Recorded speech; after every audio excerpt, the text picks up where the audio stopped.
Joby recently earned the title of Top Din in the DFC. And you know what? I'm not even mad. I'm not salty or anything. I decided to delete my paladin and make an entirely new character that will not only easy Joby and put an end to this undefeated streak he's on, but this may also be the best character you can make in the current meta for PvP. Make sure to subscribe to this channel if you're not already, and then go over to Joby's channel and say something really nice to congratulate him. He's Canadian, by the way. Ho ho ho! Welcome to French Canada! Just stay calm, boys. French Canadians are a little odd. Until recently, people have overlooked an incredibly powerful build in the dueling arena. It wasn't until Root, the new DFC champion, was crowned that people began to notice the power of an ES Fireball Sorceress. There has been so much focus on the Druid, Necro, and Assassin classes for so long, and for good reason. While these classes have dominated the Blood Moor for years now, that may only be because players have slept on this powerful build. This character has enjoyed a natural advantage against the Necro and Druid for years, even since the days of LOD. But due to certain changes in D2R and with certain tweaks, the ES Fireballer really doesn't have many bad matchups anymore. We've taken inspiration from the newly crowned DFC champion and built our very own version. So what does she look like in her final form of feminine fuckery?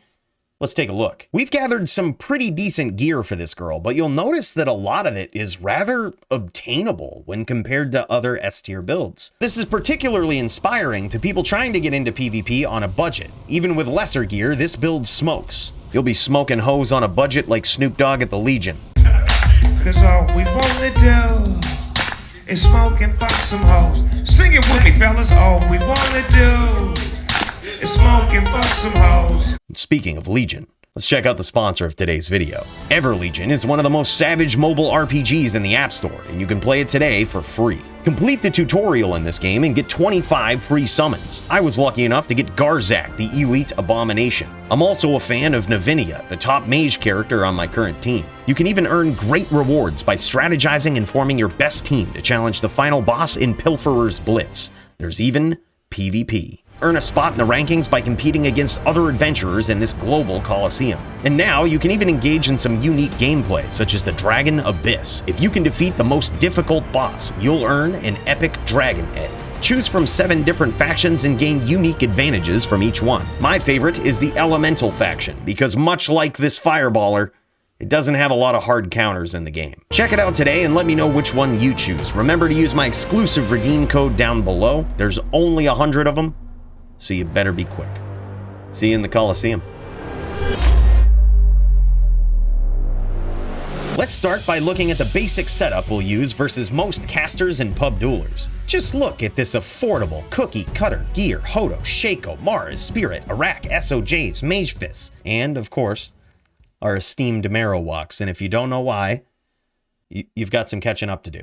We use a cube setup to cast battle orders in the field, because on our swap, we have memory to boost our energy shield as high as possible. From there, we have Skillers, Torch, Annie, and we try to put as many life mana small charms in our inventory as we can. I also like to have at least one 5% faster hit recovery charm in the inventory so that we can hit exactly 60% FHR. But there's more to know about the fine details of this character. Let's dive a little deeper. Many players are confused by just how tough the Sorceress really is. As some players know, the Energy Shield skill provides massive survivability to this character, but few people understand that the Sorceress does not have to be an immortal build in order to pull this off. With only 10 hard points into Energy Shield, it's possible to have your mana absorb anywhere from 75 to 88% of all damage on a good-mannered setup. But ES Sorceresses have to commit a ton of points to telekinesis if they hope to reap the benefits of this skill in its entirety. So where do we sacrifice the skills in the most meaningful way to pull this off? In order to maintain a high damage output, we maximize Fireball in all of its synergies. But the skill we skimp on is Fire Mastery. We only lose a total of 8 hard points into this skill with this distribution, which does hurt the bottom line of our damage output, but in the least invasive way. We still do a pretty considerable amount of damage with this approach, and putting those 8 points into Energy Shield instead puts the survivability of this build on a different planet. That being said, certain builds will give you trouble, unless you're prepared. Max block, or 75% block percentage, is more important than damage reduction on this build, so having a setup for this allows you to stand your ground against some of the most vicious hitters. But the secret sauce that we use is not nearly utilized by enough players as it should be on this build, and that is an upped Withstands Guard. When you put an Eld rune into this and have the right gear, you can achieve max block with minimal points into dexterity. But coolly, what about poison builds? Those are really bad for ES Sorceress. You can't beat a poison build. You don't think I thought of this shit? We can't have Joby cheesing me like I cheese everybody else in the DFC with ass loads of 451s in his inventory. We gotta be prepared. And the way to do that is pretty simple. Just get a Plague Sword. This is one of the nastiest rune words ever created and is so good versus poison builds because of the cleansing aura. You can even stack on more items that have PLR and watch the duration of your opponent's poison damage dissipate faster than all of their hopes and dreams of killing you.